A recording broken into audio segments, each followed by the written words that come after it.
Good evening, good morning, good afternoon, wherever you may be. This is Sid Norris from Elliott Wave Plus, and this is the October 17 of 2024 edition of my quarterly premium plan webinar, where I talk about everything that we do here at Elliott Wave Plus and also share with you my work across a number of different items by request. So if you have any requests or specific interests in any specific tradable item, please throw that into the chat, and I will try to, at some point during tonight's webinar, cover uh, what you are most interested in.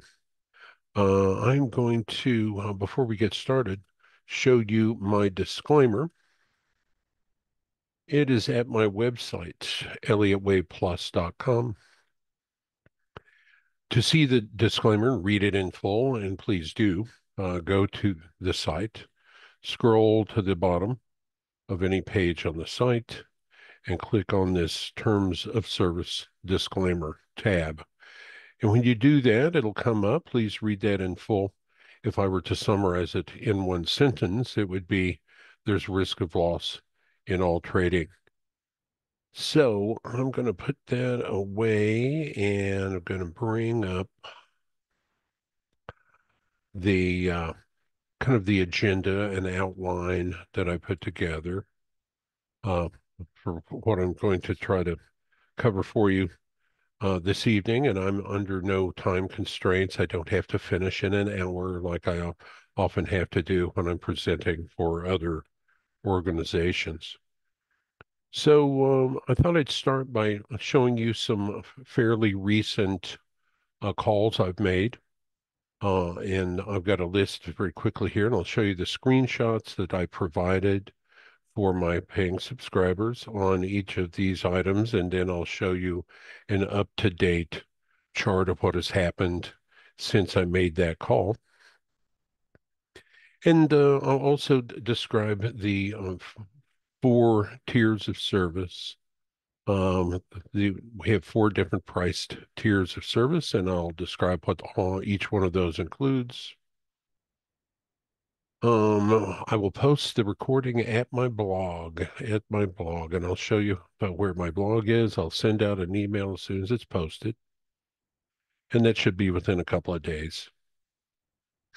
I'm also going to show you, go back 3 months. So I do these every quarter, and I'm going to show you what I was thinking was going on the Dow Jones Industrial Average exactly 3 months ago. And we'll describe what's happened since then and if I've had to make any changes in my forward roadmap on those. And then, of course, at the end, anyone who has not been a subscriber during this calendar year, 2024, if you would like to try subscription, send me an email. There's my email address right there, sid@ElliottWavePlus.com. Elliott has two L's and two T's. And just say, hey, Sid, I'd like that 50% refund on my first month. I haven't subscribed in a long time, or I'd never have subscribed before. I'd like to try out your service. So there's tonight's agenda. I'll probably get back to that list as we move along. So the first item I want to show you, this is a um, screenshot of from August 7 on Bitcoin, August 7, 2024. So as many of you may recall, it was there in that first week of August that we had a very aggressive downward spike that many associated with the unwind of the yen carry trade. And this just shows that it was that Hurst cycle analysis, which I use extensively in my, and I marry Hurst cycle analysis with Elliott Wave to try to come up with more accurate forward roadmaps, was expecting a large cycle trough, a 4.5 year cycle trough in August that month. And then out of that, the cycle analysis was bullish through November of this year. So was obviously expecting a move, a bounce to the upside at that time. And as you can see in my wave count, up from the November of 2022 low, I was expecting this to just simply be a wave 4, and we'd still need a wave 5 to the upside on Bitcoin with a target of 100,700. So that's what I was expecting in early August. And here's what's happened since early August. Now I've moved to live charts on my platform. Is that dip there in August has held, and we've seen Bitcoin moving to the upside ever since. And I think it's, but really the cycle analysis hasn't changed too much. Um, at that time in August, I was bullish up into November, and that has morphed a little bit over time, where Hurst Analysis is putting a large cycle trough moniker on that early August low, and I'm counting it as some nested 1-2s, very bullish and really bullish, potentially all the way into early next year. I'm expecting this to be a fifth wave to the upside. So there is my current wave count on Bitcoin. Oh yeah, let me get rid of that video. Thank you, Lem. So I just got rid of the picture of self so you could see the rest of the chart. So that's what I'm expecting is and still it has changed very little. And I think it is working itself into and has worked itself into a wave 3 of 3 to the upside, and it'll continue moving up. So there's the Bitcoin chart. Now I'm going to change this to over to copper. And we'll look at my recent calls on, fairly recent calls on copper. And while a Trade Navigator flips over to that set of screens, we'll bring up a screenshot of, and this one is from May 22nd of this year. Copper had been screaming to the upside, and I was bearish. It was in Hurst cycle analysis was thinking that it was moving up into an 18-month cycle peak, and that at that exact moment I was immediately bearish, and I felt like we would see a move to the downside all the way into early 2025. You can see that the what I'm projecting here is an ongoing ending, expanding diagonal. That would be up from the October low of 20, or no, actually, this would be the January low of 2016. 1, 2, 3, 4, 5. So looking for a relatively deep move to the downside on copper. Um, Probably, in my estimation, would happen about the same time as a recession. So that screenshot was taken right here. Hurst has decided that that's more than an 18-month cycle peak now. It's a 4.5-year cycle peak, and it's still bearish down into possibly all the way now into the second quarter. So I think from that high, we got a 5-wave down structure for a 1 and an ABC for a 2, looking for a 5-wave down structure there. So that call worked out really well. And by the way, here's that same chart. But this screenshot is from August 11 of 2024. So we had already seen some strong downward reversal, and I was looking for a bounce from mid-August up into approximately early October. At that point on copper, I was looking for a bounce before we would see downside continuation. And as you can see, we did get a bounce from mid-August up through early October. Perfect. And the bounce was in 3 waves, corrective. And now it's moved down enough that it's moved down below slightly this wave A. So it's very unlikely this would morph into some kind of five-wave structure to the upside. So this is still bearish. And so you can see that I also called for that bounce, that multi-week bounce on copper. So let's move now to crude oil. Crude oil energy. Here we go.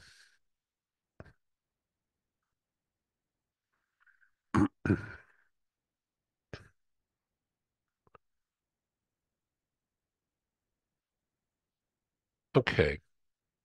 So on crude oil, this is a more recent call that I made on crude oil. We'll look at the screenshot first. This is what it was, my wave count. And this screenshot is from October 6th. So this is only 11 days ago. And I believe many people were thinking that this bounce on crude oil would continue higher.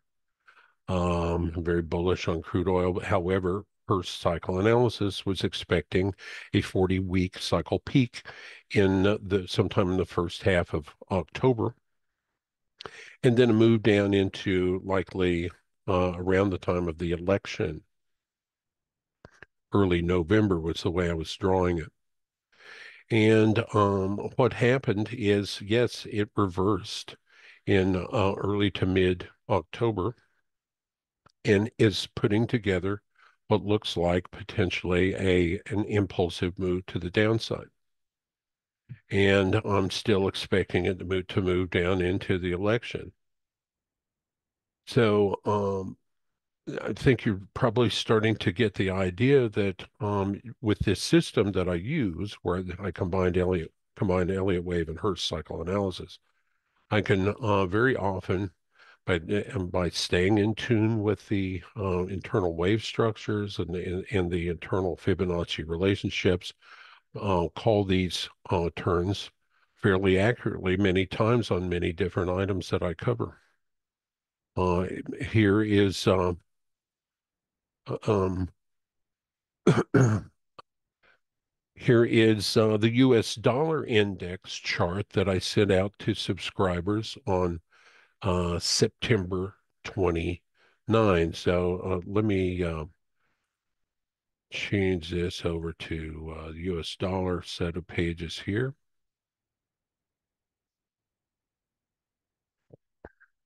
And while that's coming up, I'll get back to this US dollar chart.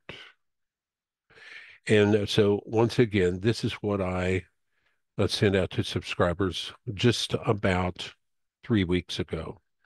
And I was expecting that this was putting in an ending contracting diagonal for a fifth wave down here in crude oil. Was expecting it to make um, a trend change there in early October. So each one of these lines right here is a dotted line, and so this is the month of October. So it's looking for it to stop going down almost immediately and rally during pretty much during the rest of October, and was looking at that point for a potential expanded flat for an ABC. But the most important thing about this was that I was calling for the end of a fifth wave and a significant bounce, at least back to the wave four at one lesser degree as the month of October progressed. So here is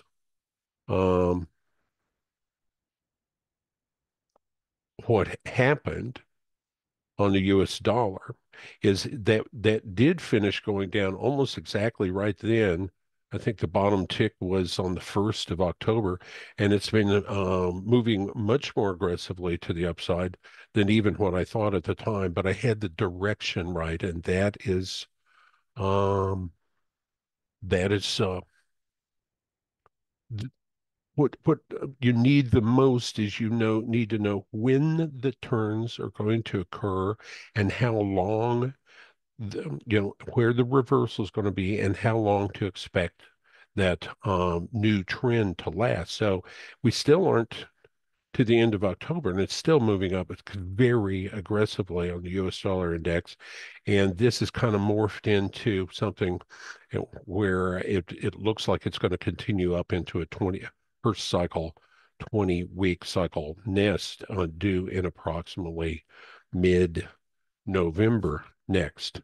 Moving on to the, let's go to the Japanese yen next. So, something really interesting that I pointed out to subscribers, and I did it on each and every currency pair, including the US dollar index, is the weekly sentiment charts.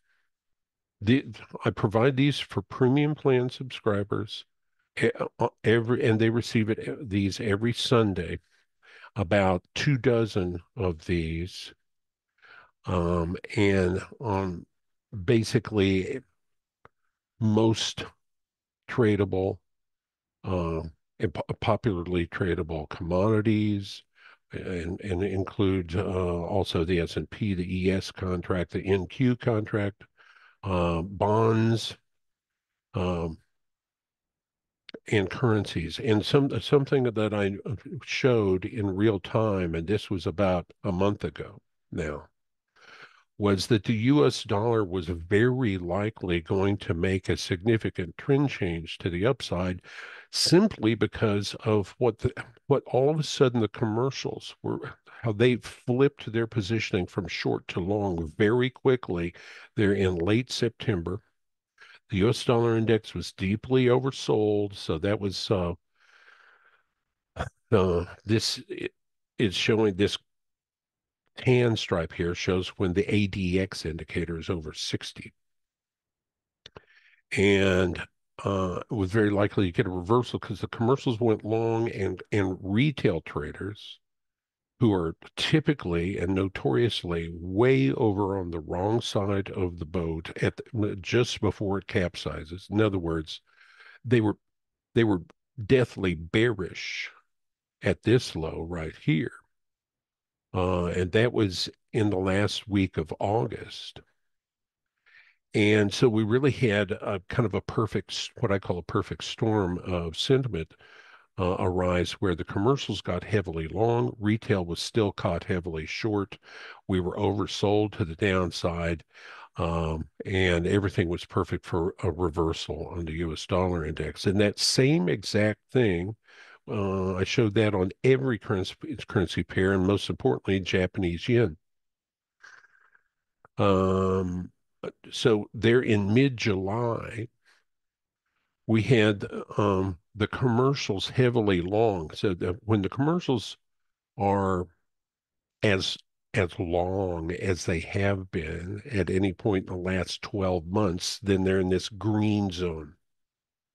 And that puts a green box around price. At the same time, retail had shot or was deadly bearish. Only 8% of retail traders at this candle right here were bullish. That's a perfect storm of bullishness. Retail heavily short, commercials heavily long, and we got that significant and very aggressive reversal there in mid-July. And then very quickly, this very same chart, and this chart has no Elliott wave on it, no Hurst. It is strictly comparing the positioning of commercials, which is the big money, the smart money, versus retail traders. And it's a proprietary, chart template that I put together. It does require that I have some data available to me that's not available to your typical retail trader. And then we got this reversal on September 20th. That's where commercials very quickly got heavily short. And retail very quickly got heavily long this item. So we had the exact opposite signal come in there in mid-September. And ever since then, this item's been going down. So let's, so really just the sentiment alone was enough to clue us in that there's some kind of something significant going on in the currency market starting back in approximately July. So I'm going to move on to the euro. And while that loads up, I'm going to show you this Euro chart that I sent out on September 29. So this is about 3 weeks ago to subscribers, and it was bearish. It was bearish starting in approximately early October, and the way I had it drawn, it was down into late in the year, anywhere from mid-November to early January, depending on which cycle tool I was using. So that was my call, and what happened was we got this significant reversal almost immediately right then. And so that was clued into us by sentiment and a number of, and combined with Hurst cycle analysis primarily. That, calling for that kind of a turn right there, not exactly easy to do when the currency pair has been moving, chopping sideways incessantly for almost 2 full years. Next, we will look at GDX, gold miners, my call there.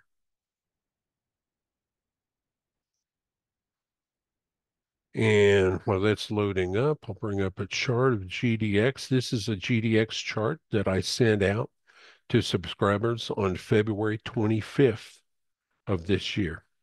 February 25th of this year. And it was bullish on gold miners from basically right then looking for a significant turn, and the gold miners have been getting hammered. Uh, and it looked like they just didn't want to go anywhere to the upside, and was bullish at that moment, initially up into mid-June, looking for a dip through late July and then more upside at that time. So this is clearly a clue to my subscribers is that you need to be looking for a significant reversal here and be loading up long on GDX. And here is what happened. That was in late February. So there's the late February low right there. There's the late February low right there. And what we've seen is a significant um, and impulsive move to the upside that recently peaked in late September. So that was the most optimum point this year to jump long on GDX, and I called it basically to the day. Um, Natural gas. Before we get to natural gas, I'm going to have this load this up.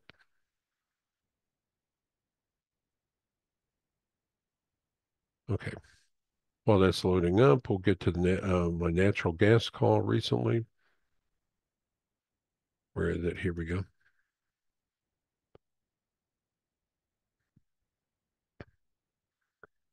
So very recently, a lot of my subscribers were very bullish on natural gas, and they were even, we were having a pretty big discussion about it. Were they going to break out here and above this high and keep going in wave three type character, as if this was a one and a two, and we were heading up in a wave three?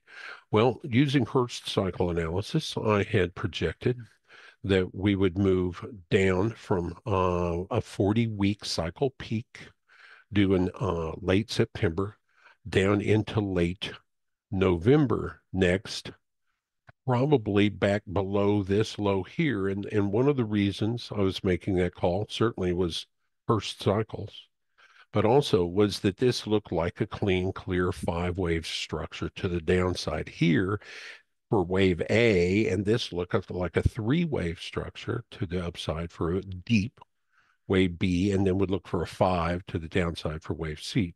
So what happened in natural gas? It reversed almost exactly right then, and it's been moving down very impulsively to the downside. So I called for that reversal, And here we are, and we filled this gap now. This is very impulsive to the downside. And look, Hurst is still thinking the same thing, that it's going to move down through late November. Okay, back to mining. I already showed you that call for a move up in GDX. Let's look at a couple other mining items. Here's um, a recent chart. I sent this out to subscribers on September 8 of this year on REMX, the rare earth mining ETF. So even though gold and silver have been screaming higher, rare earth miners had recently just been getting hammered. Um, and but I'm still from this important low back here, March 2020 on rare earth miners, I was counting a 5 wave up structure and was thinking that this movement to the downside was rather choppy, especially early, and corrective. So A, B, C for a W, and then an X wave, and then A, B, and then 1, 2, 3, 4, 5 to complete wave C. My target there was about 34.75. That is where green wave 5 would equal the net travel to green 1 through 3 times 0.618. Use that Fibonacci target many times for the end of a fifth wave. I was also thinking that this is in a 1, 2, 3, 4, and in the very final throes of the fifth wave to the downside, target of about 34.75. So here is what happened. It moved down. Matter of fact, it was at that moment, it was pretty much done moving down. It didn't quite make it down to that Fibonacci target, but you can see we're starting to bounce our way up out of there, and it's actually moved up past this down slanting trend line connecting the extremes in 2 and 4 of that item of that move to the downside. So in this instance, I was using the internal wave structures, Elliott Wave, and its associated Fibonacci price targets, but also on that screenshot, Hurst Hurst was expecting a large degree cycle trough due in early October, a 4.5 year cycle trough, and was expecting a rally up out of that low next through approximately late August of this year.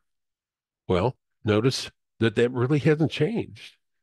Still probably a 4.5 year cycle trough down here, and then a rally up into approximately August, September. It's morphed ever so slightly. So that was another really good call. How about silver miners? This is a screenshot I sent out to my paying subscribers on February 25th of this year.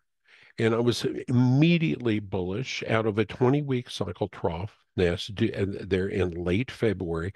It was bullish up initially through late April, down through late May, and then more upside. So what happened? That February low was right here. I was exactly right. It rallied very strongly, initially up actually into late May, and it's been sort of chopping sideways ever since. But the most important thing is that I was suggesting loading up right there, and that would have been a great uh, profitable move right when I sent that a screenshot out of for a multi-month move to the upside. Next, how about the Shanghai Composite? This, and before we get to this, I'm going to flip over to uh, the Shanghai. And while that's loading up, and I'll bring up the couple of charts of the Shanghai Composite. So this one is from February of this year. And Hurst was thinking that that low right there was very likely a 9-year cycle trough. And it was bullish on the Shanghai out of there. And what the Shanghai Composite is sort of the equivalent of our Russell as far as China's equivalent to our Russell. It's mainly mid caps. These are companies that primarily do business in China, not outside of China. So small to mid caps. And you get so Hurst was boldly calling for this decline to stop and reverse in a big way. And then on the weekly, this is the weekly chart that I recently sent out on in late May. So we definitely got a nice bounce out of there. However, the Shanghai was the Hurst was bearish from mid-May down through early July for a pullback. Okay, so here's what happened on the Shanghai. So there's that initial move out of the 9-year cycle trough, and there's that move down from mid-May that actually kept going down all the way into September. And I know I've got some paying subscribers in the room here.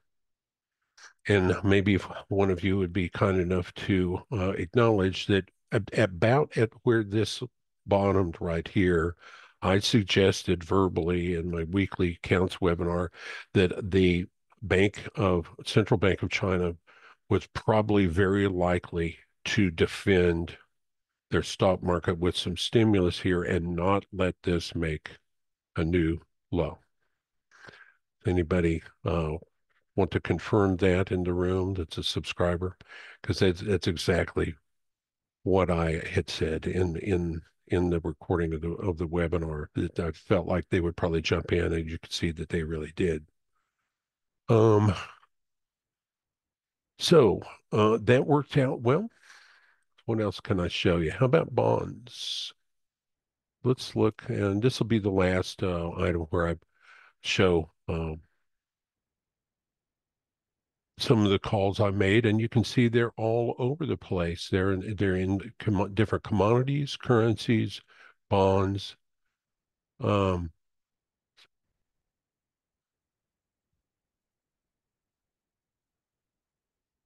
Thank you, William, for the nice words.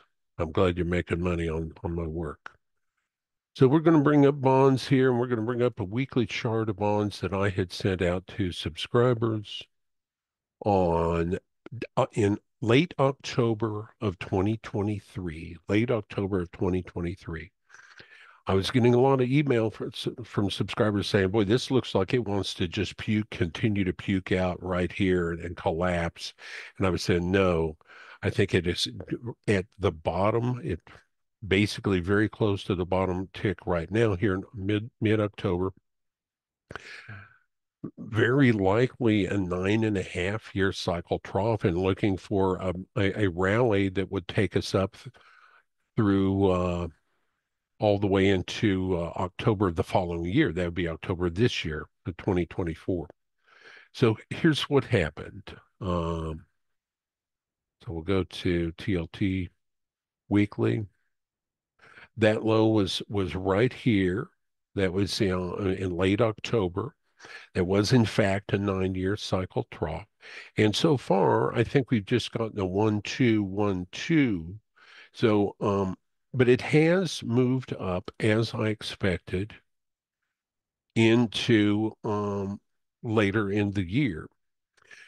Now, of course, there's plenty of time to respond to any kind of changes that Hurst might make along the way. And I make a study of a new Hurst analysis every week. I also use the FSC cycle tool now as a way to confirm on Hurst and put these roadmaps together. And you can see that we did get a big, nice blast up out of that low at that time. And so I was calling for a reversal right at that low. And then now we're dealing with what I think is a very bullish nested 1, 2, 1, 2 that is still unfolding. So that completes the portion of the webinar where I wanted to show you some recent calls I made uh, and showed the actual screenshots that I was sending out to my subscribers. So the next item that I wanted to show you very quick was just a quick overview of my website. And it's over here somewhere. Let me pull it over.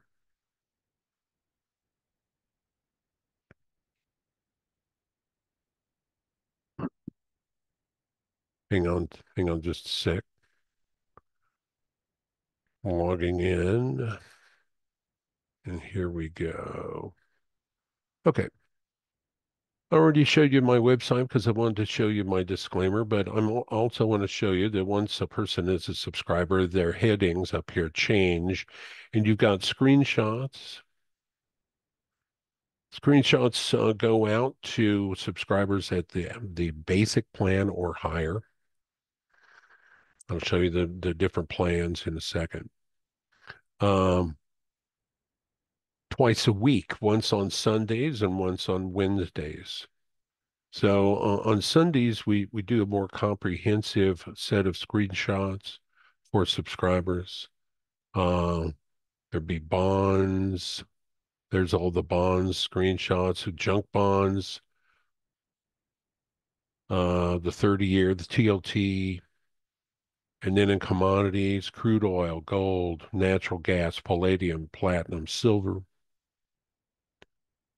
Cryptos include Bitcoin and Ethereum now. Elliott Wave counts on the weekly and daily for subscribers, and they get those every night, promise.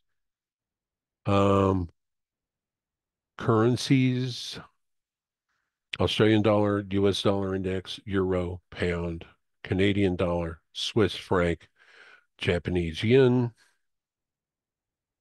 popular stocks. So on the popular stocks, I try to include all the FANG stocks, Apple, and a few others. Apple, Amazon, Alibaba, Barrick Gold, Boeing, Disney, Google, Meta, Newmont Gold, Netflix, Nvidia, Palantir, Tesla, Walmart, ExxonMobil. These are the Sunday screenshots. And I can show you some of those today if you want.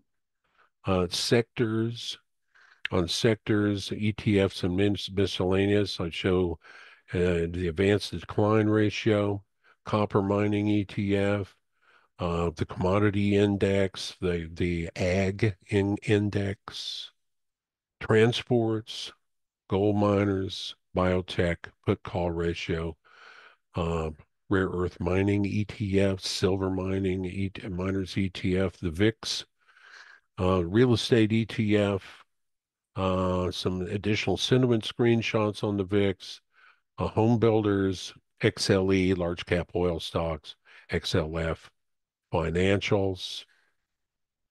And as far as stock markets around the globe, the Australian stock market, German, EEM, emerging markets, ETF, the FTSE, British, Hang Seng, Nikkei, Shanghai, and Canadian stock markets. And then on U.S. stock indices, I show the NASDAQ composite, the Dow Jones Industrial Average. This is twice a week. NASDAQ 100. Show the equal weighted S&P versus the S&P, the Russell, the semiconductor index, and of course the S&P. And then I also put together a few just simplified weekly trend charts. So to kind of uncomplicate it and let subscribers know generally what the weekly trend direction is. So that is all involved with screenshots, Sundays and Wednesdays. Then also on Sundays, I do a complete webinar. It's usually about 3 hours long, where I cover absolutely everything that I count or track. And at first, I will post the full Zoom video of it, and then shortly thereafter, I'll post a video of it where you can look on screen on an on-screen menu and jump on my timeline to my coverage of any specific item. Like if I wanted to go to bonds, boom, I'm there on the video timeline, and that would be a TLT there. Or if I wanted to go to gold and silver, bam, I'm on gold,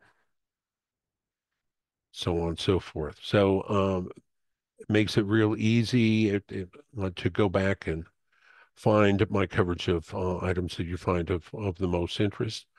Um, I prefer that you watch the entire webinar because not everything tradable item is in a perfect position for a great high confidence trade. And so you kind of have to sort through sometimes to find where the best trades are.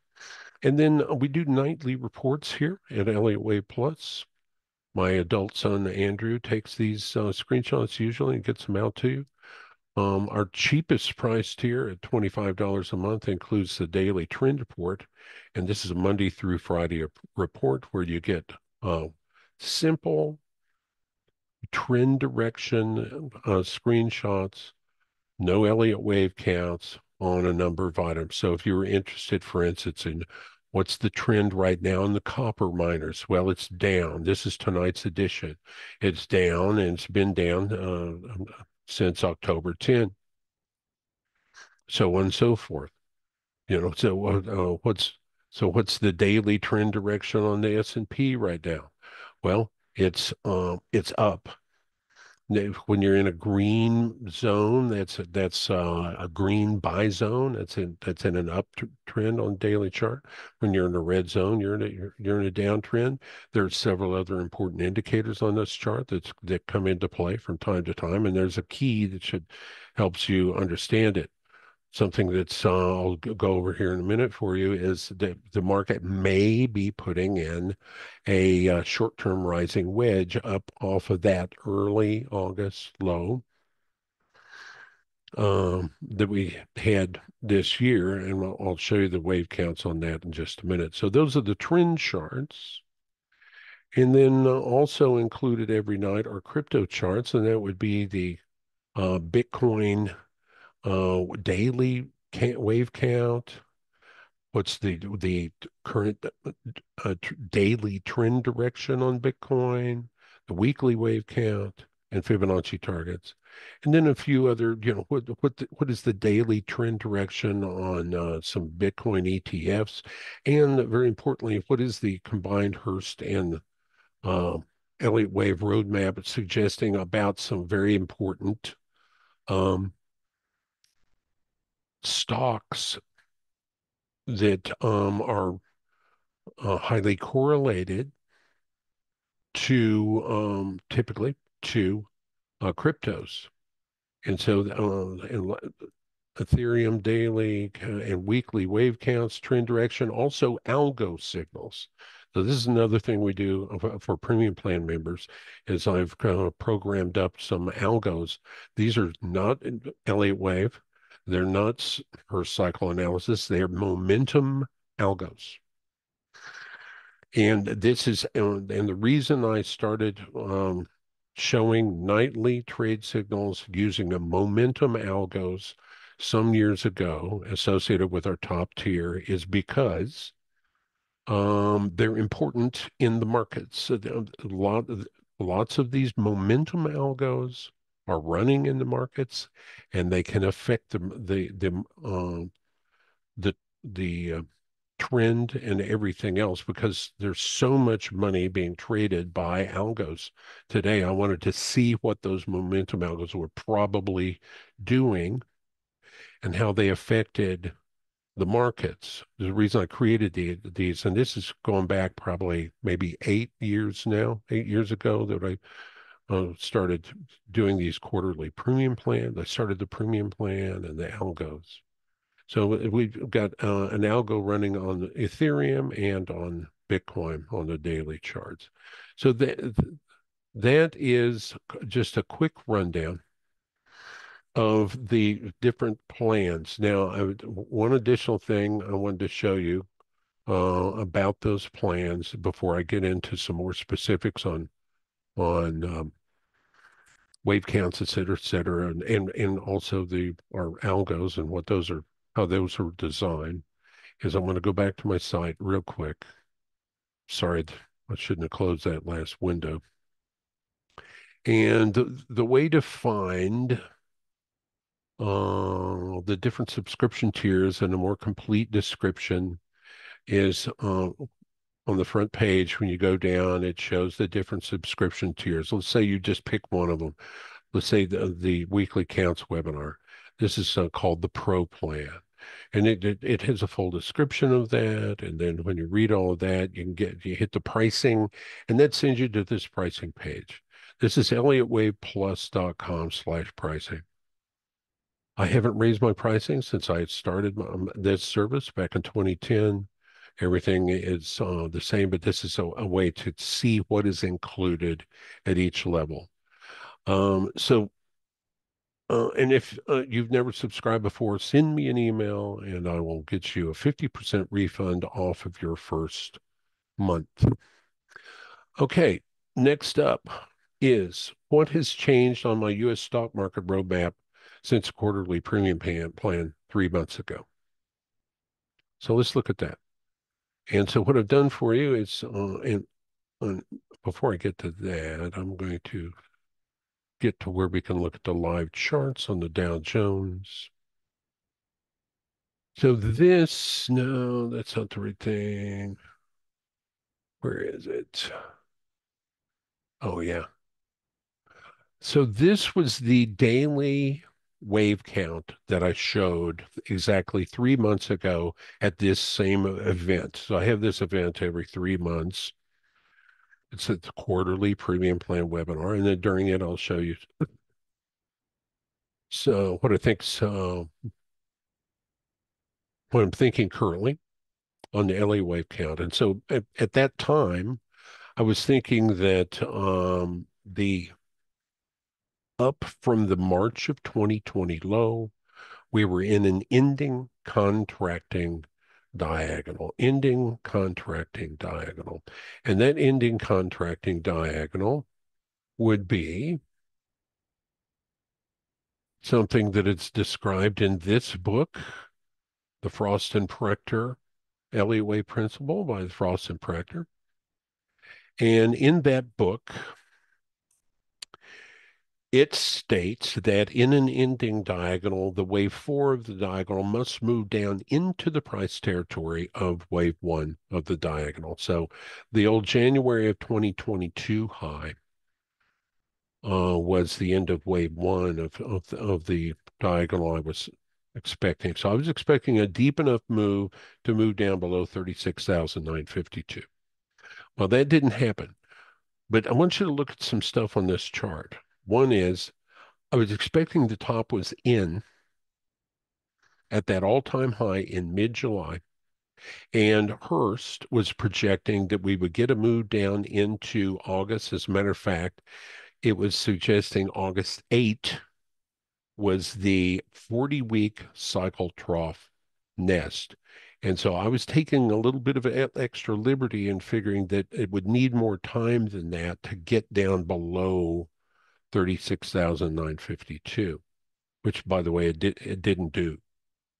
It did move down during that from mid-July into early August, however.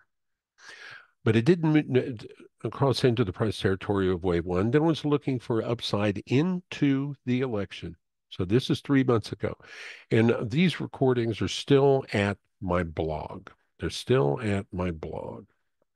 And so you can go back and review what I was saying at that time Um, and I'm going to, here we go. You want to know where my blog is? It's under resources, videos, guides, and blogs. So these are educational videos, educational PDFs, and then the blog. And you can go back on the blog. I never take anything off of the blog. I don't hide from my past or hide from my analysis from 2 weeks or 2 years from you. I'll show it to you in truthful fashion, just to show you that nobody can do this job perfectly. Nobody. But it can be done accurately enough to find some really significant and good trades. Like there's the premium plan webinar recording from July, and if we keep going back, there's the premium webinar from April, and I think you can go back all the way into that April when I was suggesting that the U.S. stock market would stay up until the election. So here is what happened. So we're going to go to the Dow Jones real quick, and by the way, these large degree Fibonacci targets that I've got on this quarterly chart haven't changed at all. The only thing that has changed is that the price is continuing to move up, and it's now moved up past the first one, past the second one, and it's getting pretty close to the third target. And if you want to know how I derive those targets, I've done lots of about that back on the blog. One is for the end of a highly extended fifth wave up from the 1974 low. One is for the end of a normal fifth wave up from the 2009 low. And the other one at 43,652 would be for the end of a fifth wave up uh, from the 2020 low. So those are on this chart look like they're all about the same. And then when we move to the monthly, and my tune about all of this, those three targets, the target zone, nothing's changed at all.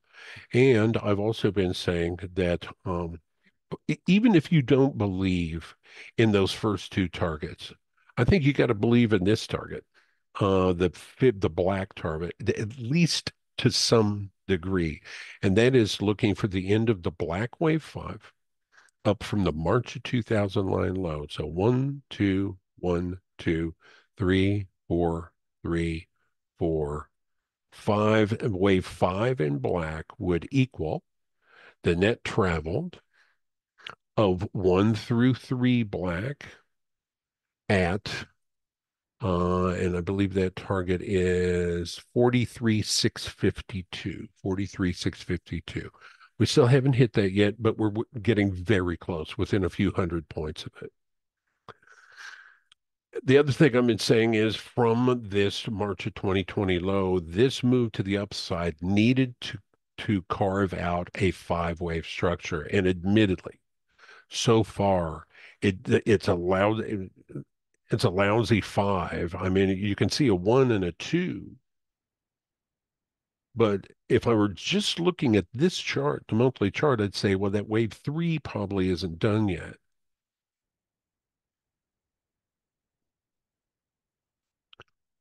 But then when I get into the weekly chart,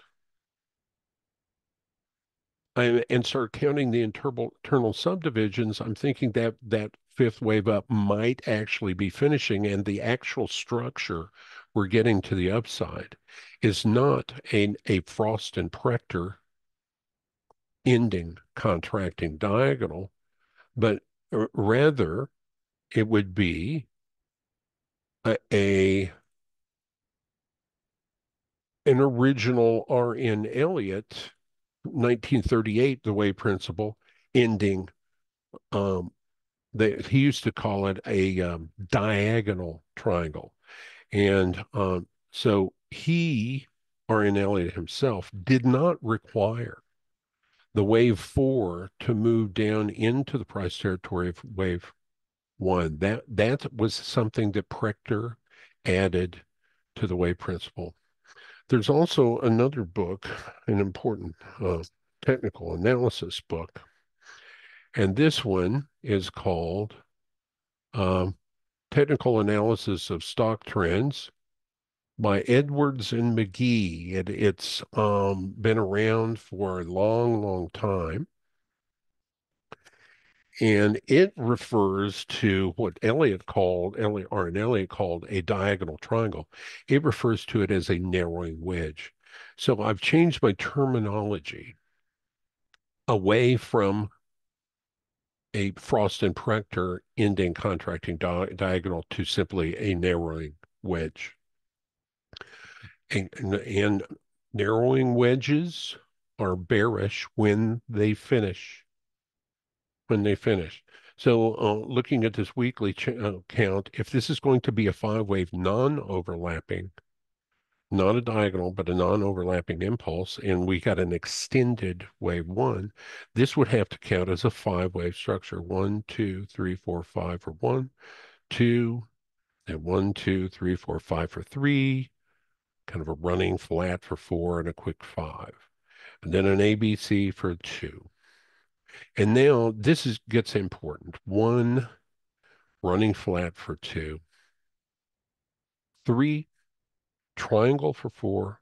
5. I think that was the end of Blue Wave 3. And then I think that 3-week move from mid-July down into early August was all of the wave. That was just the wave 4. It was very quick. And you can get a quick and shallow wave 4 in a narrowing wedge. And so we would be in the 5th wave up now. So why am I so hell-bent on wanting to suggest that the market is going to peak around the time of the election?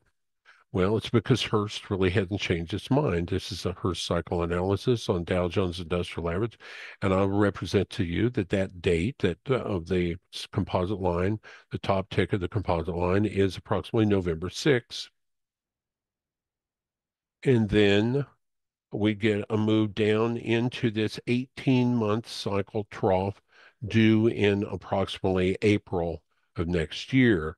As a matter of fact, if you look at the very center of it, it's March 27. March 27. And then you get a little move to the upside here, but only into approximately May. And then if you saw this composite line, more of it, you would see it starts getting pretty bearish there. And so what this is suggesting to me is this is either going to be a 1 and a 2, and then it's on down. And the peak we're going to see pretty quick is going to be the end of wave 5 of 5 of 5 of 5 of 5 up from the 1932 low. Or this could be a wave 4 down into late March, and we still have the 5th wave yet to go, and it tops in approximately May of next year. So that's my current main and alternate. Very interestingly, when you look in it at the daily chart, if I'm correct, and the mid-July high was the end of Blue 3, the early July low was the end of Blue 4, then this move to the upside would need to be a 5-wave structure. And it is 1, 2, 3, 4, 5. And it's very close to hitting that target at 43,652. And as a reminder, that target is for the end of a black wave 5 up from the 2009 low. So black or intermediate degree 1, 2, 3. That's in late 2018. 4 in March of 2020. And then 1, 2, 3, 4, 5. Admittedly, the very brief 3 and 4 is I can see where someone would have a problem with that. But you have to remember that what I do, and I showed you how effective it can be on all kinds of items to start this webinar, is I combine Hurst with Elliott Wave. And when Hurst is expecting a turn, then I'm expecting a turn. And then I just use my little noggin to kind of back it all into an Elliott wave count and also figure use the Fibonacci targets associated with my Elliott wave count. So the message really hasn't changed, honestly. You look back at that um, count from 3 months ago, it was expecting that we wouldn't get our peak until early November, early to mid-November at that time, and that the downward movement would only be down into August, and then we'd be upside. So this also brings another thing to mind, and that is in cycle analysis, it gives you timing of when to expect approximately uh, trend changes, but it doesn't necessarily suggest how far price is going to go. So for that, I use Elliott Wave, and I was thinking we'd get a deep wave 4 there in keeping with the Frost and Prechter ending diagonal, but it looks to me like what we're really getting is a rising wedge. Now, there's a lot of trolls, and when I put this recording up on YouTube, I'm quite certain there will be several trolls. And by the way, I'm going to delete their stupid comments off the YouTube. But they're going to be saying, well, yeah, but you were wrong. You were wrong about that wave 4 and how deep it was going to go. Well, was I? Because there are some items that did exactly as I thought they would.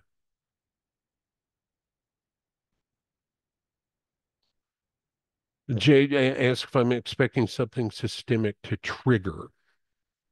And I'll give you just an idea of one systemic idea, Jay, of what that might be. And it's not really a systemic problem, it's a bubble problem.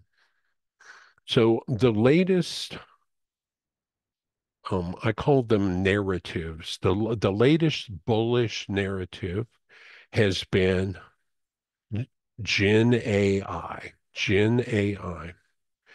And if you're looking for something that might be trigger the end of this bubblicious move, read this article.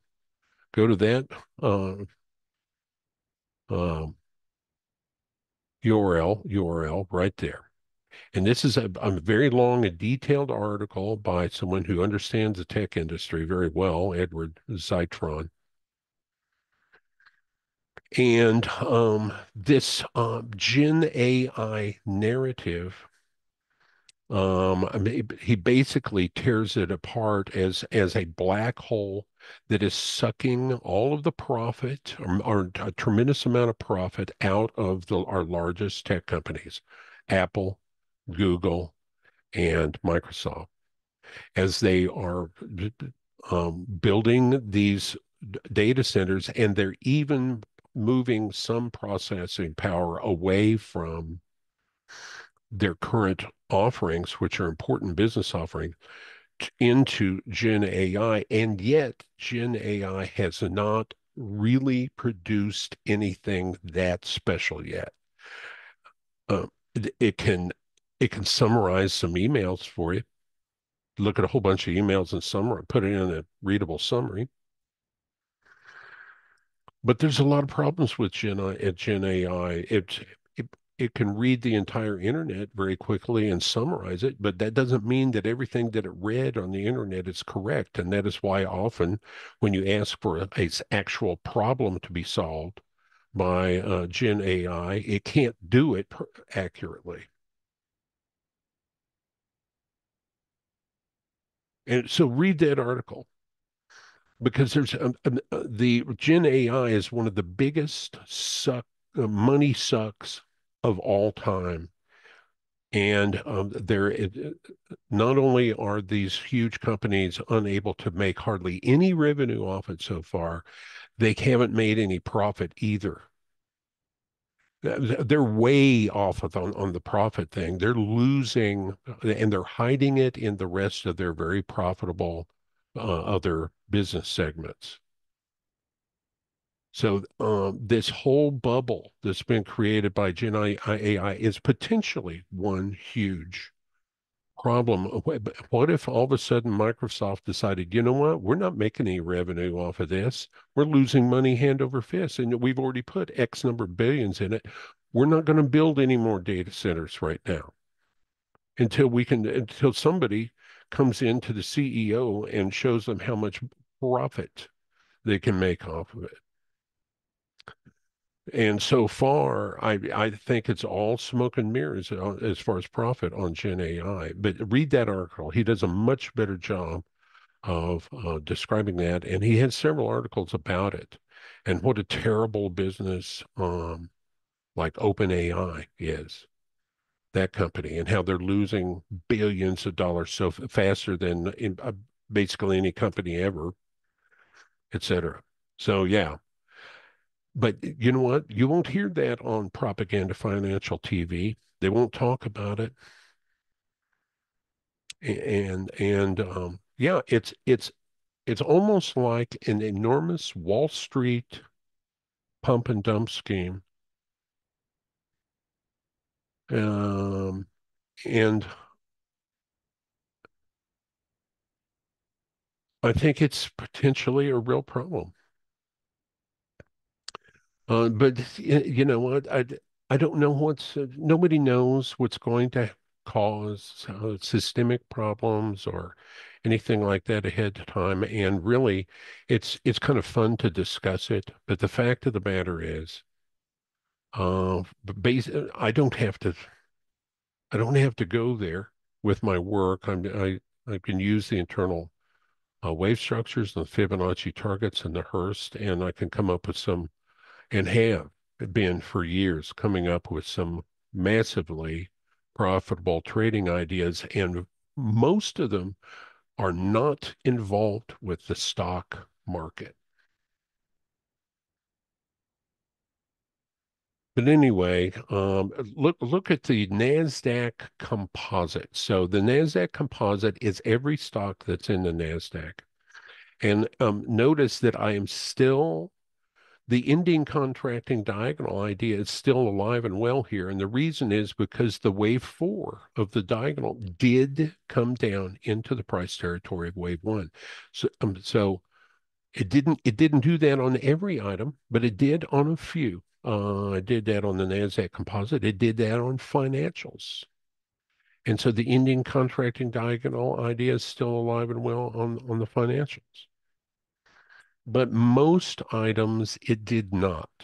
And so I've basically had to change my language from instead of calling it a diagonal, I'm just calling it a rising wedge. Anyway, what is next on my list of things here?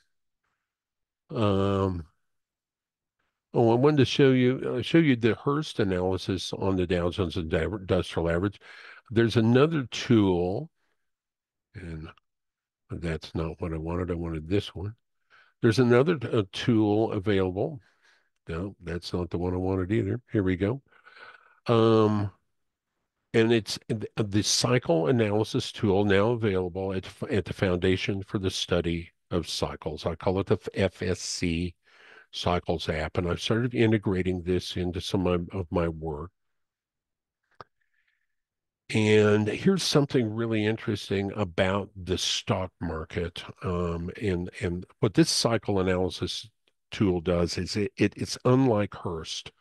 Hurst tries to put price action into a pre-designed model that he came up with way back in the 1970s. And I got to tell you, it works a lot, quite well, I think, most of the time, in my experience. But what the FSC cycle tool allows you to do is to find all the cycles that are running in an item. Like this is a weekly chart, weekly close chart of the YM contract, going back to that important low in early 2016. And it ranks the how accurately these cycles repeat And it allows you to look at the dominant cycles in the market. Maybe there's a couple of dominant cycles. As a matter of fact, it's ranked them for me here. The most dominant cycle in the stock market, and this goes back 100 years. Dewey, the original cycles pioneer, American cycles pioneer, Dewey, I think he was American. He might have been British. Um, Found this 170-week cycle. 170-week cycle that's been running very consistently in the markets for over 100 years. It still is the most dominant cycle. Here's a graphic representation of the cycles, the different cycles that it found on weekly data on the YM contract. And that one right there is the king, absolute, still reigns king. And it's 170 weeks, which is approximately 3.5 year cycle. So it is suggesting that we are at or near a peak, and that and the start of the cycle was approximately at the end of 2022. So it was probably that late October low of 2022 was the beginning of the cycle, and that 170 week cycle is going to take us next. We're about the midpoint of it, and it'll go down next into the middle of 2026. And you can see it's does a pretty good job of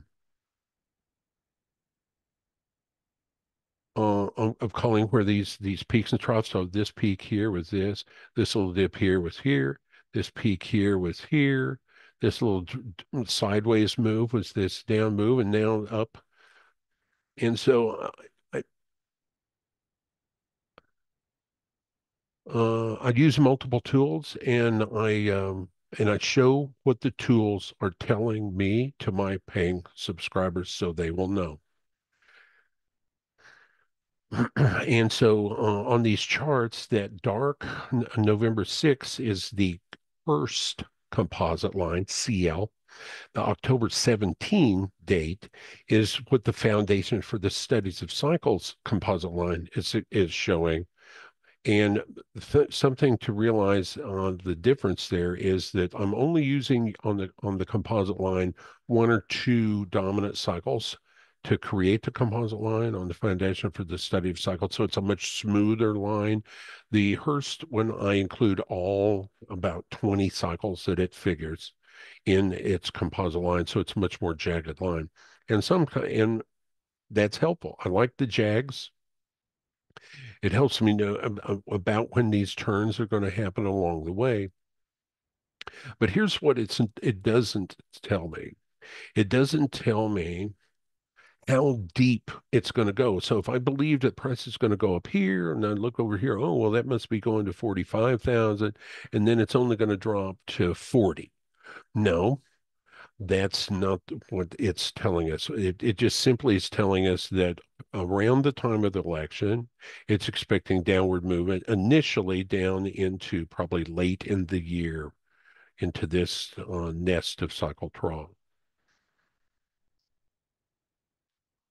So sometimes I get some grief from some trolls that say, you don't need all this extra stuff in order to drop an Elliott wave count. And my answer to that is yes, I do. And based on my experience, yes, I do need these extra tools. It does require some additional human thought to put it all together, and that's what I do for subscribers. And I think that my track record's pretty darn good. Uh, and I showed you what a dozen different tradable items where I made those calls at the beginning of the webinar. So here's some other issues that I tune into CNBC out of morbid curiosity today, and today they were the most universally bullish I've ever heard. I think I've ever heard them. It's almost like someone was holding a gun to their head that's saying, "You stay bullish with every word." Um,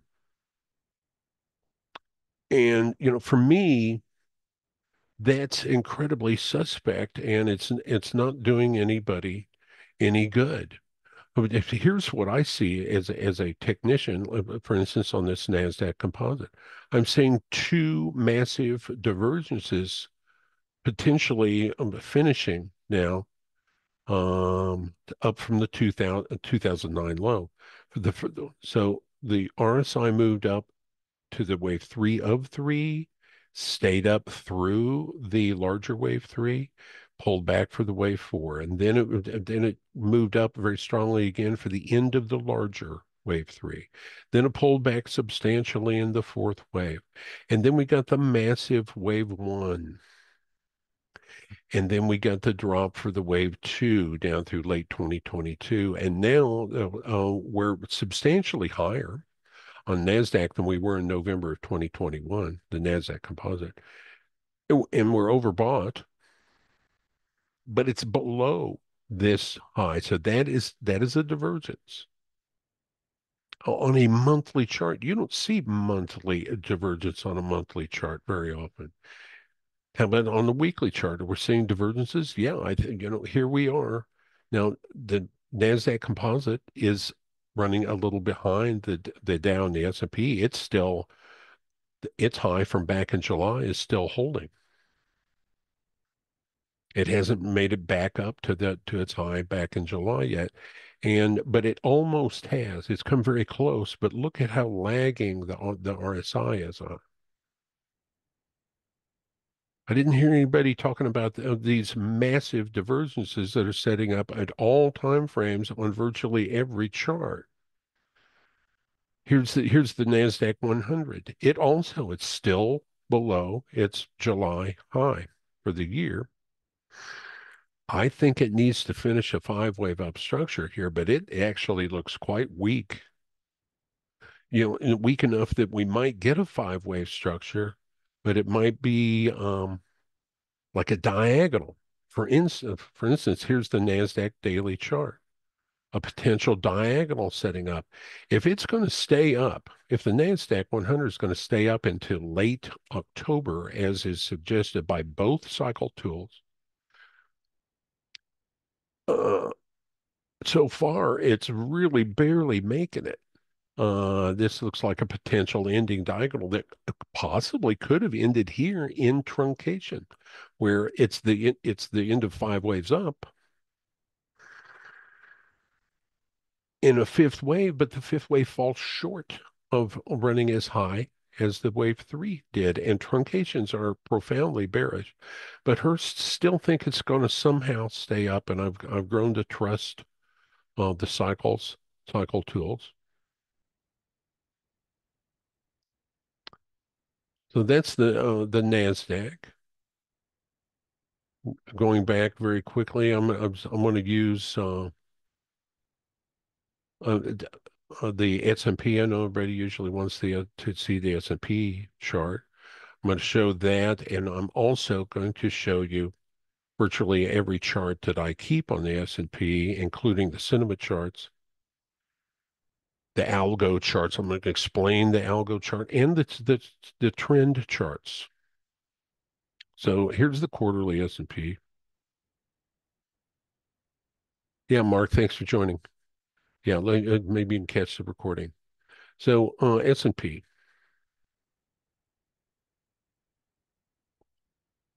The S&P has moved beyond its trilogy of long-term Fibonacci targets by a little bit.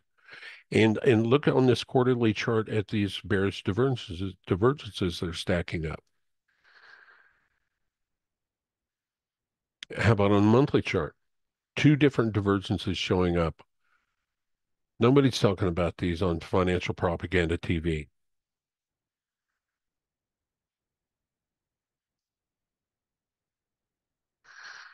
So this is a narrowing wedge in my estimation at this time, with where wave one will end up being the longest. Three was shorter than one, and five will be shorter than two. The only difference between it and the ending diagonal is the wave four did not move down into the price territory of wave one. It fell short of that, but that's okay. It still qualifies as a narrowing wedge.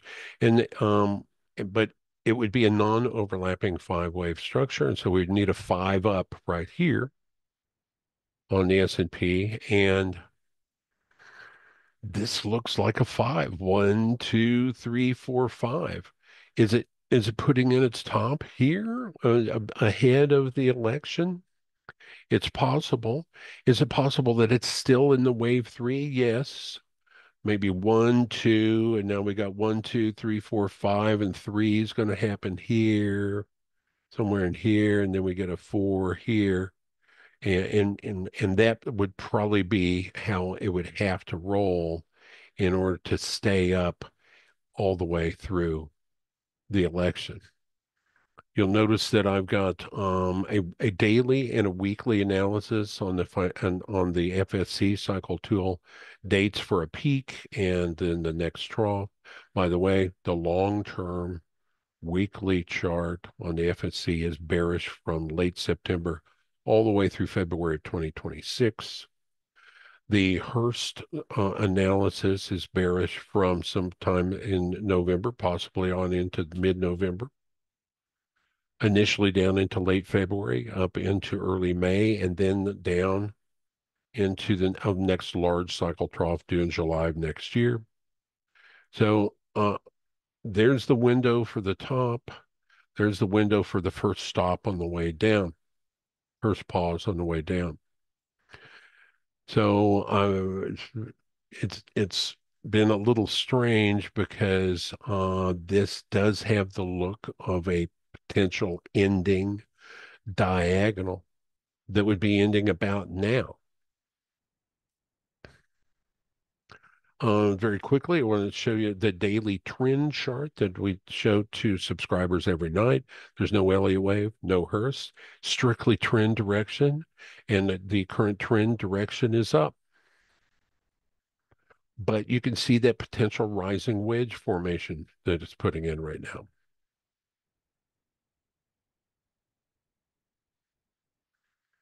This is the algo. So on the algo, um, something that we do every quarter is we take all of our algos and we take the stats from them and we build a spreadsheet out of it, and we'll make this downloadable so you can download it and sort the results of the algos in any way that you wish, based on a 3-year return on investment, based on account size required, based on winning percentage or the number of consecutive losses or wins, how big of stop it requires, et cetera, et cetera. You can sort it a number of ways. Now, I've got this sorted right now by the 3-year return on investment. So it figures what's the account size required to start trading it? What's the winning percentage along the way? Notice that the very top rank one is this super tiny micro E-mini for Ethereum. Over the last 3 years, it traded 117 times, and it actually lost more than it won. However, the average winner was almost 3 times the size of the average loser. So the winning percentage was just slightly less than 50%, but the average winner was almost 3 times the size of the average loser. So with starting with account size of $33, it packed on $408 worth of profit, trading one contract at a time during the last 3 years. That's a return on a gain percentage of 1,236. Well, if a person has a larger account, you could trade 10 or 20 or 50 of those at a time, depending on the size of your account. And the longest winning streak during that period was 5. Longest losing streak was 4. The maximum drawdown was $30. So it nearly went under at one point. But notice that the S&P has kind of recovered, and it was in the middle of the pack last time, and it's recovered and it's up near the top again. This is if a person had taken every trade that the algo suggested, and this is if These settings of the indicators on this next chart I show you had been in place for the last 3 years. So this is somewhat theoretical, and they're not it, therefore it is not necessarily fact. Okay. Uh, so 523% it made. So account size required if trading one ES contract at a time was about $20,000, and it brought in $104,000 worth of over a 3 year period, over the 3 year back test. The average winner, and this is always the case with my algos, the average winner was way, way bigger than the average loser. Average loser was $1,266. Average winner, 3,780. So these algos, we run them on a couple dozen items. You saw that list. We send out when it is suggesting getting long, when it suggests changing to a trailing stop, when it suggests getting out of the trade. And these green blocks, large green blocks, are winning trades. Red blocks, dark red blocks, are losing trades. And most of the time, you don't see any red blocks on here because it gets stopped out right away. And so you don't hardly see any red blocks on here. But if I were going to take this algo and have it run the back test on using the current setting. And this is the way some people prefer, some of my subscribers, this is what they want. Then it's just, they don't believe in Elliott Wave. They don't believe in Fibonacci price targets. They don't believe in Hurst cycles. All they want to trade is momentum. And that's okay. That's one way to do it. But here's the equity curve on this algo, and as you can see, it did real well in 2022. Well, you may recall 2022 was a down year in the markets until October, and then it would have been mainly taking long positions, and you can see that the account equity generally with very shallow drawdowns continued in a fairly smooth line to the upside. And that's what you want. So those are the algos that are associated with our premium plan. What else does our and that algo it suggests going along if the trend is up and it has and the Walter Bressert indicator, a double smooth RSI, and a moving average of it, which I backtest, are in agreement when the trend based on the slope of the adaptive moving average and the crossover of the Walter Bressert and its moving average are in agreement. When they first become in agreement, it puts up a buy signal. It's a big that triangle there.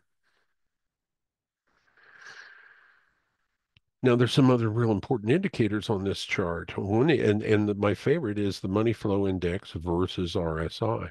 Notice that the money flow index is riding below the RSI. That means that the buying volume during this most recent rise is drying up. It's not a good sign. It's not a good sign when you see that. Now, when you have buying volume that is riding above the RSI, that usually means that at that peak, that is not as high as this item is going to go. For instance, right back here, this would have been in May of 2024. We got a buying volume peak here. At the same time, price kind of peaked and started moving down, but that was suggested that that was not going to be as high as the market was going to go, and it wasn't.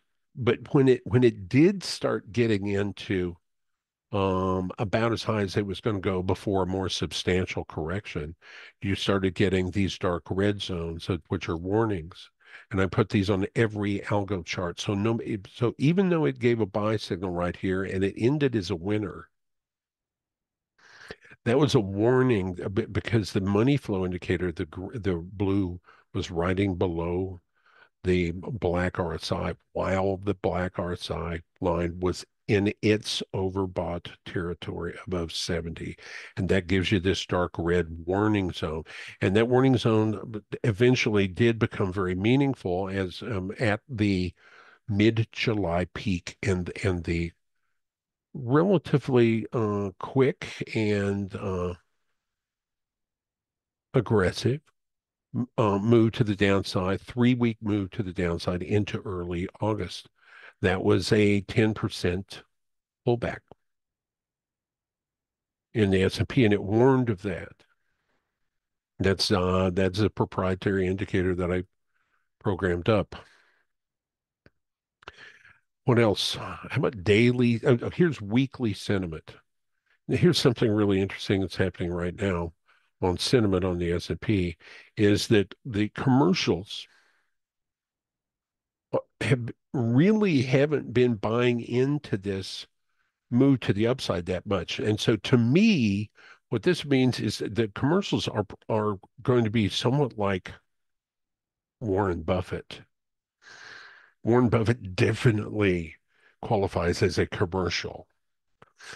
It's one of the largest owners and traders of stocks in history.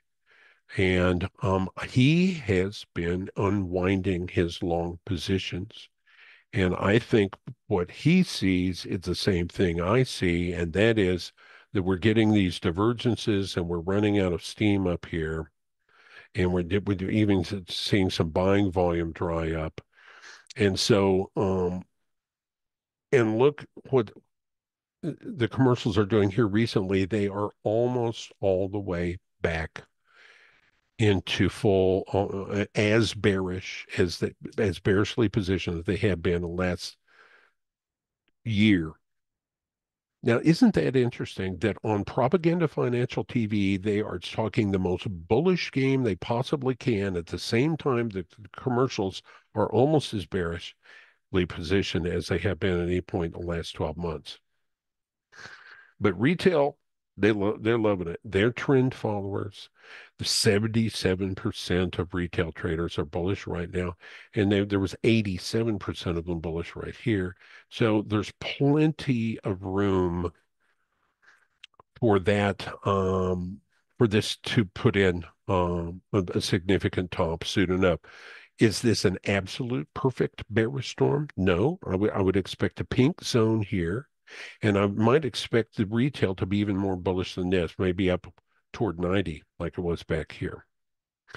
The other indicator on this chart that is very troubling is this blue money flow indicator on this weekly sentiment chart. And you can see the buying volume has been coming out of stocks, and it continues to push lower while the RSI is still remaining above it.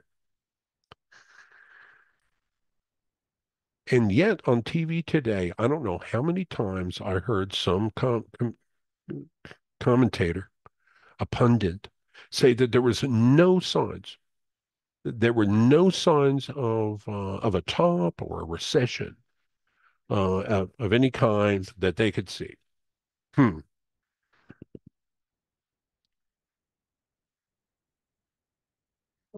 So, and then we have a daily sentiment conditions chart also for premium plan subscribers, and that includes 3 different measures of commercials positioning on the markets. The fastest acting one is Larry Williams' concept that he used to call the Wilco, and it is the commercials as a percent of open interest. It's the fastest acting commercials positioning indicator that I'm aware of. And he put the code for Trade Navigator and actually published it in a book decades ago. And I just took the code directly out of that book, which is public, and put it on here. But this is a Larry Williams idea. And then this is commercials as positioning as it relates to their most bullish and bearish positioning over the last 6 months. And this one is the same thing, but over the last 12 months. So just like a fast, medium speed, and slower speed acting commercials. And for the most part, They are almost all fully positioned bearishly at the same time as retail is 77% of retail traders are bullish. The most recent peak in retail was right here, an 81. 81's is high. I've seen higher quite a few times, and like an 88, an 86 back here. This peak back in July occurred with an 86. But this one is most recent is an 81. So it's not an absolute perfect bear storm right this second, but I think it could develop into one as the market potentially, quote unquote, stays up into the election, as is being suggested by Hurst Cycle analysis on almost everything. So, that shows the differences that have occurred over the last 3 months since the last webinar. I've had a request. Oh, yeah. I also run algos on a two times bullish uh, ETF SSO on the S&P. Notice that it has been long recently, but it's suggesting getting out of that trade today and with a profit. And then I'm running an algo on the SSD, the two times bearish ETF, and it is not suggesting to buy yet. It almost never suggests buying in recent times because it just doesn't backtest well to short the market. It hasn't for a long time. Um, so I've been asked to look at, I think that's pretty much covers what I was thinking on the U.S. stock market. Um, I've been asked about the Australian market, but I want to flash through some very important individual stocks for you, um, like the FANG stocks real quick before I jump to the Australian dollar. Been asked to look at that. If you have any other requests of anything else you want to see before this webinar ends, put it in the chat. But very quickly, I'm going to flash through the combined Elliott Wave and Hurst cycle analysis projection in the shorter term on a number of weekly charts. We'll start with Apple. So I think Apple is also in the throes of a final wave five of five of five, um, up into early November. Notice that Hurst cycle date is basically the date of the election. And I think that Apple's probably putting in an ending contracting diagonal up from its low back here in January of 2023. One of the diagonal, two, three, four, and yes, four did overlap by a little bit into the price territory of wave one. And this would just need to be an ABC. The sideways business lately could have been a triangle. We get a little thrust out of a triangle up until the election. That may have started within the last day or so. The final upward movement on Apple, and then it's bearish next down into May of next year. And I can just tell you that the trough is going to be an 18-month cycle trough. Then it's bullish up into August, and then continues to be bearish on it through late 2026. Something you can see on this weekly chart is the blue line is riding below the black line. So there's the buying volume's kind of been drying up. Amazon, bearish. I think this roadmap for Amazon moving forward definitely suggests that we're going to get into a recession. I know there was all kinds of talk about there's just simply not going to be a recession. And yet, I think that there's a decent chance we actually are already in a recession. Almost every recession that we've ever had, they backed into it with revised numbers. And I whatever, and we are absolutely positively guaranteed to have a recession at some point. And then, of course, the question is when. Um, but think this soft landing business is still a fairy tale, and this Amazon chart, I think, tells the story. Boeing is deeply oversold right now, and it's going to move up. Disney, I think there's something you'll notice about most of these. On Apple and on Boeing and on Disney, the next direction I'm expecting on these charts is up. So a lot of people are probably going to go, wow, you are bearish. And it's like, well, and here's Google, bullish. I'm not, I'm bearish when this fifth wave and all these items finishes. And I don't think it's quite finished in most of them. Some of them might be near finishing. But look at Google. Look at all the buying volume drawing way out, dropping out on Google. I don't, and so this could be a truncated fifth wave in Google. Meta, I think, needs a down and a up into November in order to finish this ending contracting diagonal. Microsoft has been very weak lately. I don't know. It's kind of looking so weak. I'm wondering if this upward movement, how it's going to catch hold here. But both Hurst and the FSC cycle tool are bullish through late in the year on this one. You can see the money flowing out.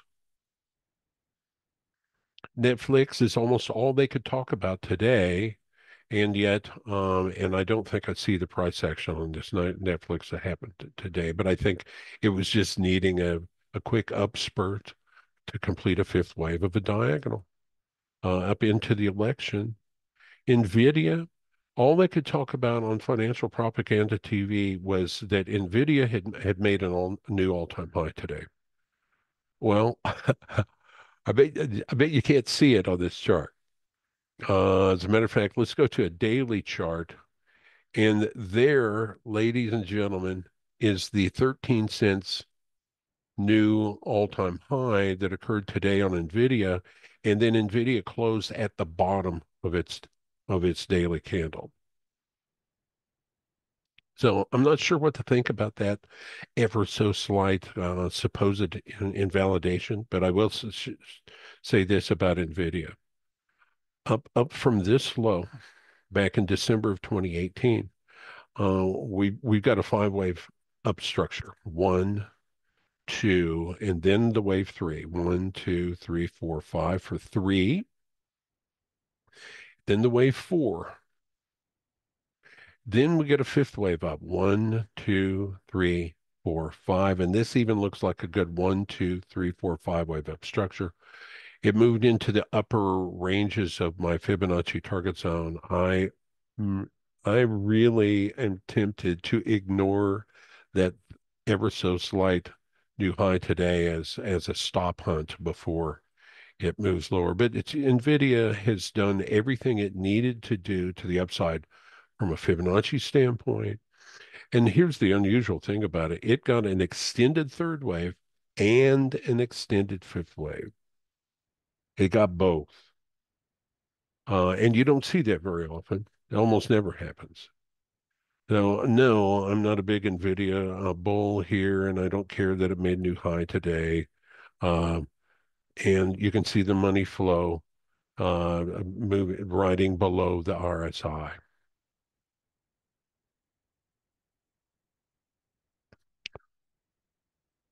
Yeah, it might have been free market. Yeah. Anyway, at this juncture, I'm not going to worry about it.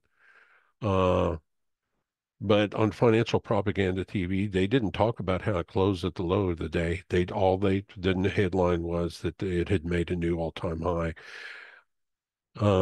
Palantir, this is another Gen AI darling.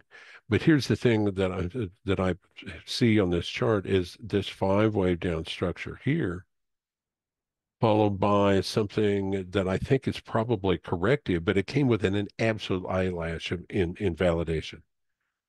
But it has not invalidated. Alibaba.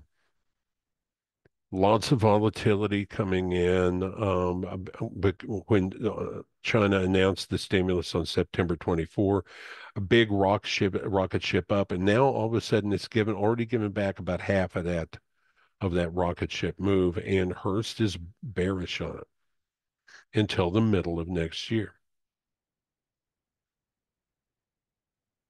DuPont bearish through the middle of next year.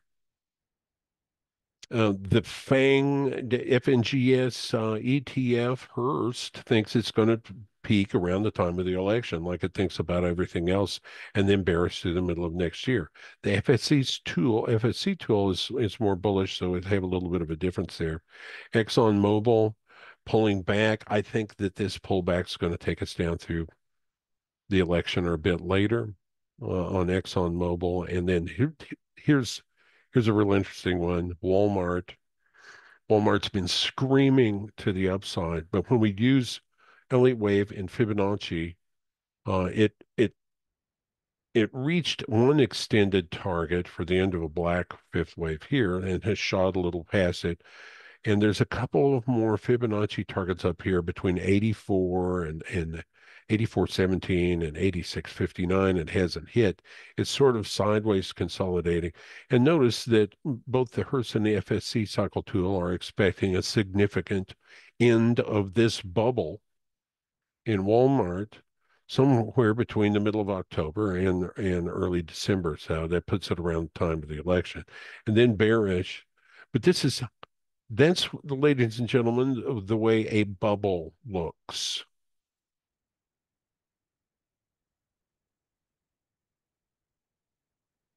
And look at the money flow indicator and how it is falling away very rapidly and from inside of one of these dark red zones.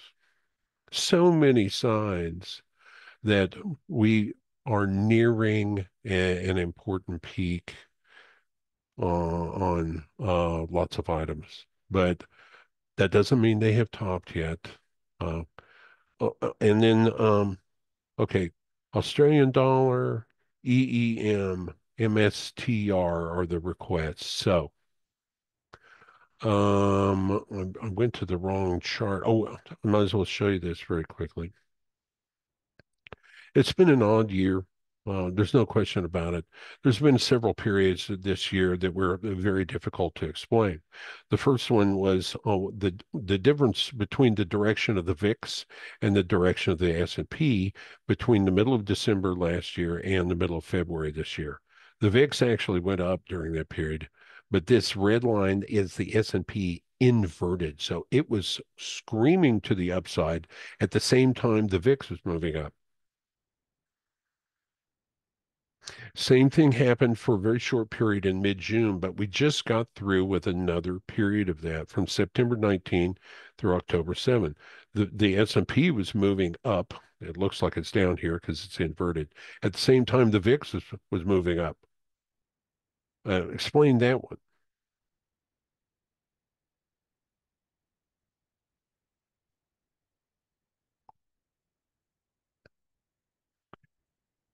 There's probably too little time to explain this chart, but on the same thing has sort of been happening on the advanced decline ratio. So this is a 13-day exponential moving average of the advanced decline ratio, and you see it's been screaming to the upside here from August 5 through August 9. And so is price.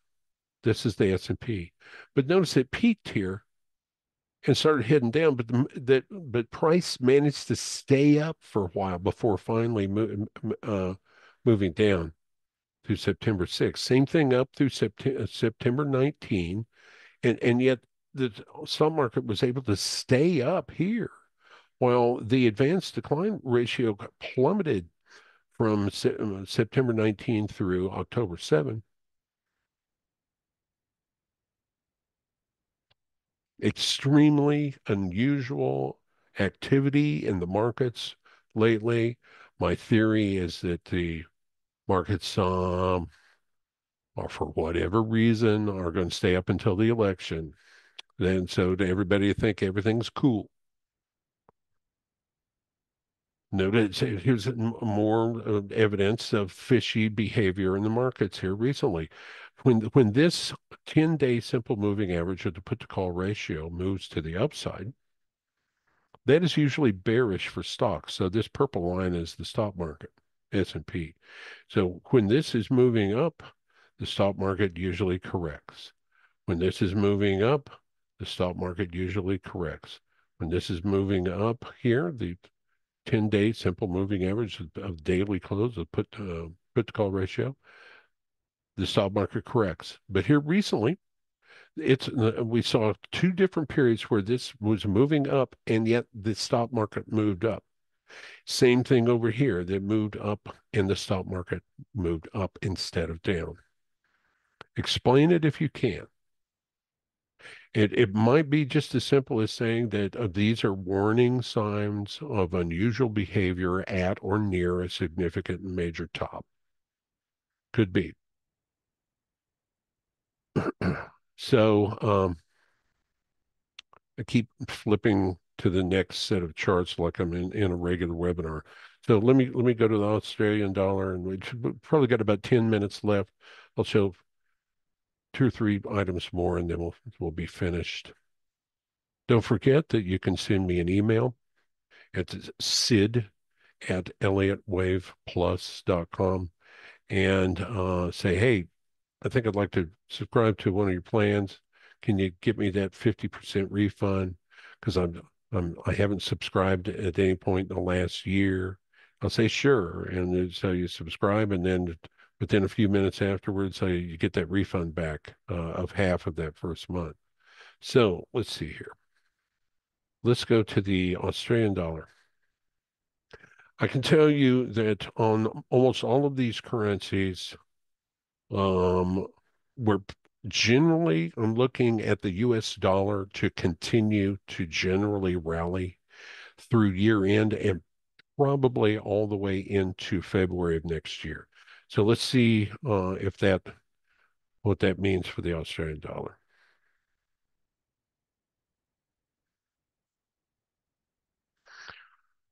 Yeah, see the Australian dollar down through approximately year end, December 30.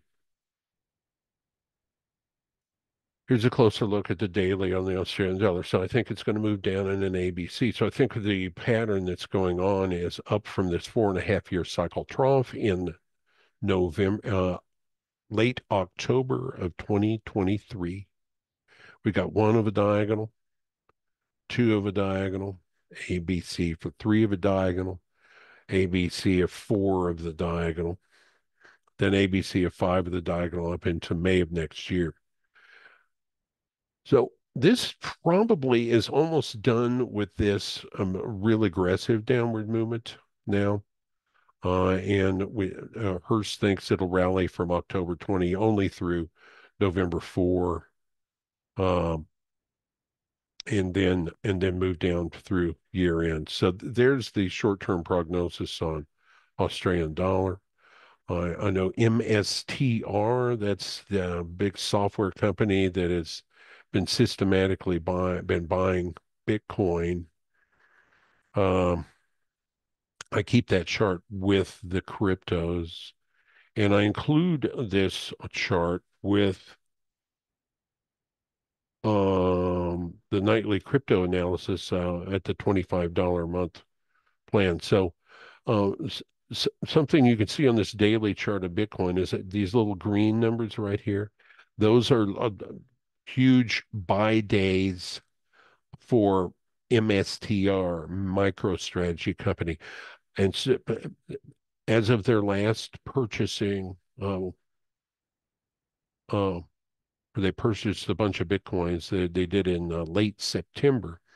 They now own 252,000 Bitcoins, and Bitcoins are priced at currently at 67,800. And so what I do is I keep a chart of three different stocks that are highly associated with Bitcoin. One is Mara. This is a Bitcoin miner. And notice, even though my Bitcoin Elliott Wave and combined Elliott Wave and Hurst charts are bullish pretty much through year end, some of these charts really aren't. And it's a bit of a warning sign. It's just like, don't get too cocky about this super bullish call I'm making on Bitcoin and Ethereum, because some of these stocks may not move up with Bitcoin. And here, look, Mara is a perfect example. This is a Bitcoin mining company, and it's become increasingly expensive to mine Bitcoins. The amount of money that has to be spent on these racks and racks and racks of super processors, most of them coming from NVIDIA, big video cards, super high processing speeds, is what, and those soak a tremendous amount of energy. And so a Bitcoin miner today has huge data center costs as well as electricity costs.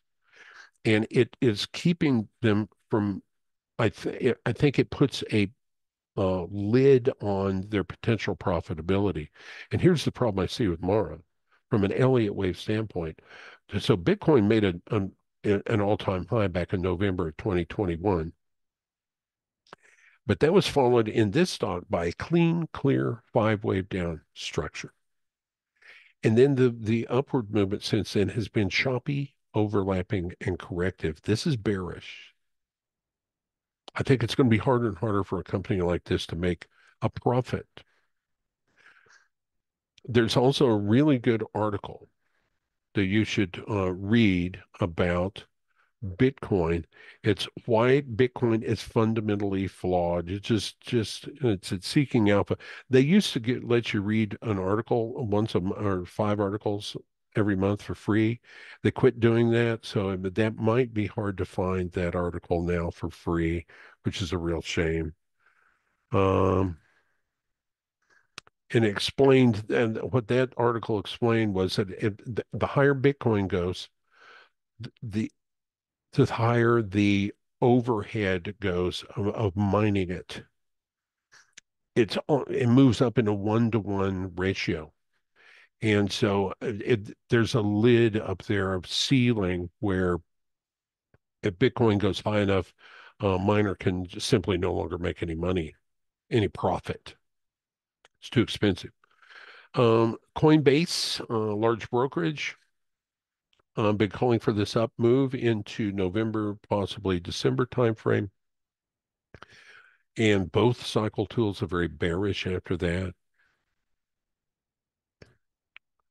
MSTR, this is a monthly chart. And I think it's been moving up in a five-wave impulse, 1, 2, 3, 4, 5, nearly finished. But here's kind of the interesting thing on this monthly chart is way back here in March of 2000, we got a five-wave down structure.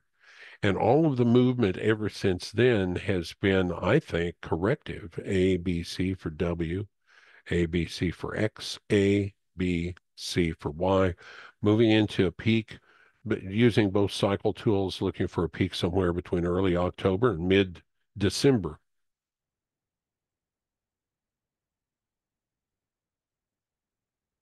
And so that scares me a little bit about being too overly bullish on Bitcoin. And I can tell you that when you compare Bitcoin as a sustainable item in the future to Ethereum, Ethereum is the big winner because back in September of 2022, Ethereum changed from a proof of work to a proof of stake crypto. And what that means is that um, transactions in Ethereum now that cut the power suck of each transaction in Ethereum down by 97%. So all of a sudden, Ethereum is green. It's more of a green, longer term potential, whereas Bitcoin, I think, is doomed to eventually go to zero and become like a Model T Ford car. It's already antiquated. EEM is another one. And I haven't seen any other requests, so we'll do EEM and then that'll be it here. And so, frankly, most of the European markets and the developed countries markets, Australia, UK, Canada, um, are moving in Germany in a similar way to the U.S. market is that they are nearing an important peak. But the prognosis for China is better over the longer term, I think, as China has not been in a bubble, it's been beat down. Still, if you look at what's happening here, we're getting this huge uh, on Hang Seng um, volatility, both to the upside and downside, and I think that'll continue all the way through October of next year. And if this Hurst roadmap stays good, and a lot of times they will, fairly close, they can morph. They can morph over time, but there will become a point where China, I think, will be a big screaming buy. But that may be a year from now.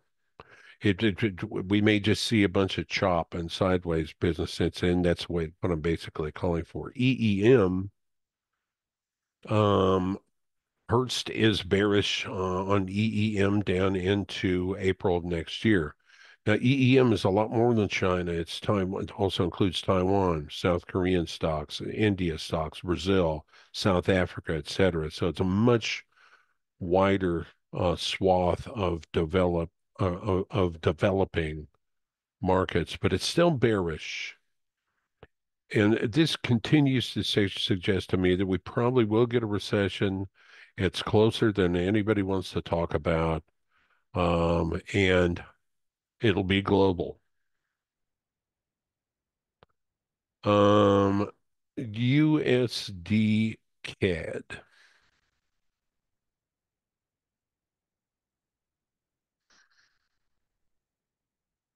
USD CAD. Where are we? Right here. TSLR. Are you asking for Tesla?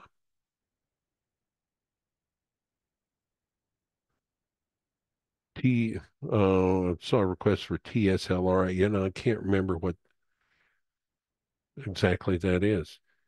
I don't think I count it unless you're talking about Tesla. Um, so Canadian, here's the thing about Canadian. Look at this sideways junk that's been going on in the Canadian dollar. It's been going on since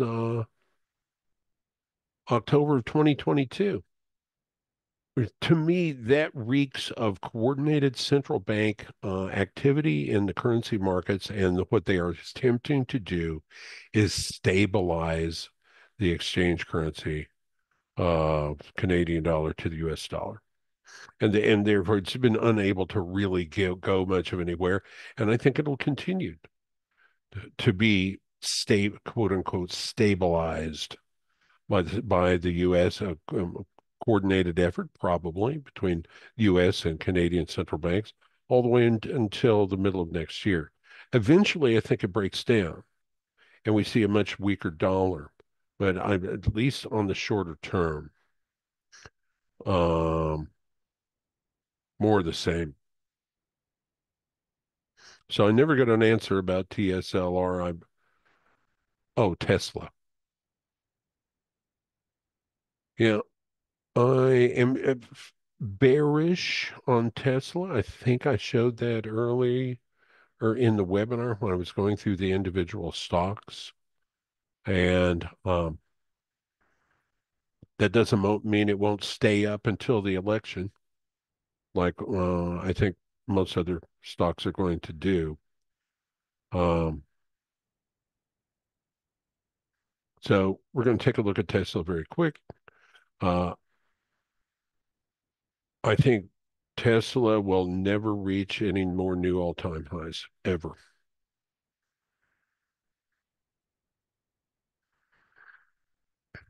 So I think this high back here, which is still holding from November of 2021, was followed by a very bearish 1-2-1-2 and another 1-2. This upward movement was in three waves. Hurst thinks Tesla stays up through December 12th. The FSC cycle tool says it thinks it only stays up through October 22. So there's the window for the top, and that doesn't mean it can't move up a little bit over the next few weeks, but then both tools are bearish until all the way through mid to late next year next, and it could be quite a bloodbath. If this count is correct of a bunch of nested bearish 1-2-1-2s. So that, ladies and gentlemen, is everything that I'm going to show you during this quarterly premium plan webinar. I hope some of you will subscribe, and that way we can stay in touch every week with our different things that we produce for our subscribers, as well as the weekly webinar. If you have any questions about you want to ask me about anything, send me an email, Sid at ElliottWavePlus.com. Let's see if I still have that PDF open here. There we go. There's my email address. Send me an email and we'll start a discussion. Have a great one. And be careful out there. There's got some potential important stuff going on in the markets here late in the year.